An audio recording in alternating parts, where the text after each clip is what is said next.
The roar of a passing Messerschmitt above is enough to make Vasily Zaitsev's teeth clack together. Yet he does not move from his hidden position in the destroyed water main. He doesn't even flinch when seconds later the Messerschmitt's machine guns find home on the soft top armor of a Soviet tank, and the whole thing explodes with enough force to shake the rubble surrounding Vasily. 100 yards away, a German officer falls over dead, the gunshot that killed him cleverly concealed by the death of the Soviet tank. Vasily had just moments to make his shot, and as usual, it was true. The deadliest sniper in the Soviet Union scans the battlefield for a new target, setting his sights on another Nazi officer. He waits. Stalingrad is in flames all around him, and the heavy combat soon provides him with another opportunity. Somewhere else, a mortar round explodes and Vasily fires. His rifles roar, completely covered by the exploding mortar. Another Nazi officer keels over, dead before he even hits the ground. His is the story of most of history's most legendary snipers. A poor boy growing up in the rural Ural Mountains, Vasily Zaitsev would often be forced to hunt for his next meal, honing his skills on an old Russian-made rifle his father owned.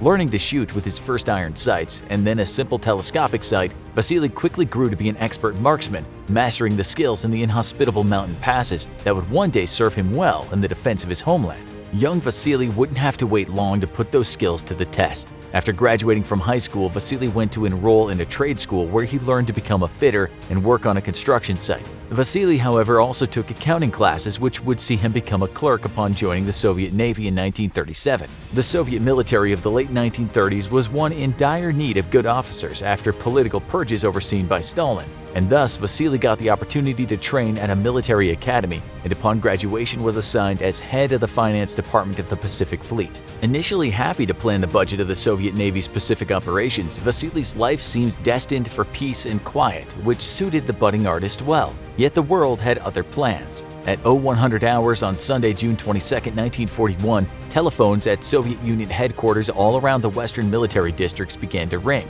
The message, known as NKO Directive No. 1, is simple: bring all forces to combat readiness, but avoid proactive actions of any kind. Hundreds of Soviet officers in command of tank, infantry, and air forces are stunned. The order can only mean one thing: Germany is preparing for attack. As the initial shock wears off, military aides rush off to alert other units and arouse men from their sleep. The homeland is about to be under attack. Just 2 hours and 15 minutes later, with most of the Soviet Union's border forces still scrambling to assemble, a single code word is flashed on German radio nets all across the border to the Soviet Union. With typical German efficiency, a coordinated and simultaneous assault begins against the dumbfounded Soviet forces. German artillery hammers down on Soviet positions, covering the advance of vast columns of tanks and infantry. Overhead, German bombers and dive bombers deliver thousands of bombs on military and civilian targets as far east as Stalingrad. Despite having the numerological superiority, Soviet fighters are caught completely unaware, and any that manage to fight their way to the sky are quickly shot down. Operation Barbarossa has begun, and in 3 hours the Germans have effectively destroyed the entire capability of the Soviet Red Army to resist the coming invasion. It's a strategic and national disaster, one of history's greatest defeats, and the war has only just begun. Vasily, along with many of his comrades, immediately volunteer for frontline combat duty. Soviet forces have been in a constant fighting retreat since the war began, and Soviet command is only too happy to turn desk clerks into infantrymen. Vasily is granted permission to leave his position as head of finance behind and join the Soviet army. The Soviets were losing badly though, and Vasily's first unit, the 284th Tomsk Rifle Division, was all but completely destroyed. Vasily and the survivors were quickly absorbed into the 62nd Army, helping to defend Stalingrad. The city, which bore Stalin's name, must not be allowed to fall, and Stalin's orders on the matter are deadly serious. Anyone caught retreating was to be immediately shot. One of history's bloodiest battles and one of the Soviet Union's proudest moments was about to begin. The Red Army had attempted to stop the Stalingrad siege before it even began, by attacking the invading German thrust outside of Stalingrad proper. Each battle ended in a sound defeat of Soviet forces, but did manage to slow down advancing and seemingly unstoppable Germans. This gave time for Vasily and Stalingrad's other defenders to dig in and prepare for the coming assault. Before a single German stepped foot in the city though, the Luftwaffe would have its way, dropping over 1,000 tons of bombs in just 2 days. The vast majority of the city was reduced to rubble, making it difficult for large formations of troops or vehicles to advance on either the German or Soviet side.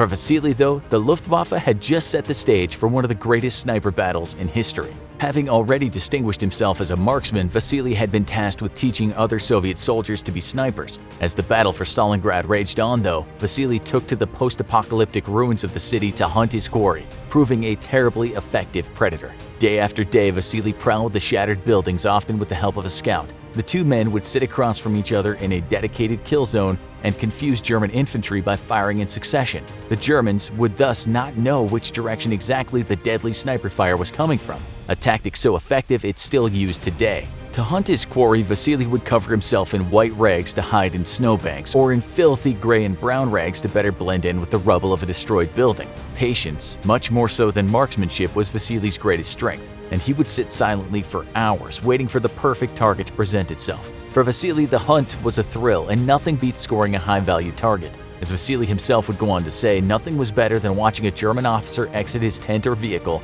strutting around all self-important and giving orders, not realizing he only had seconds left to live.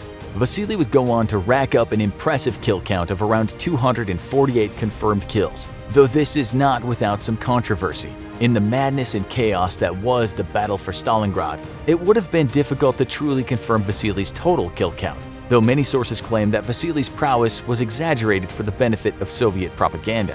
One such exaggeration comes from the tale of Vasily's duel with a German officer and sniper school instructor, a Major Erwin Koenig.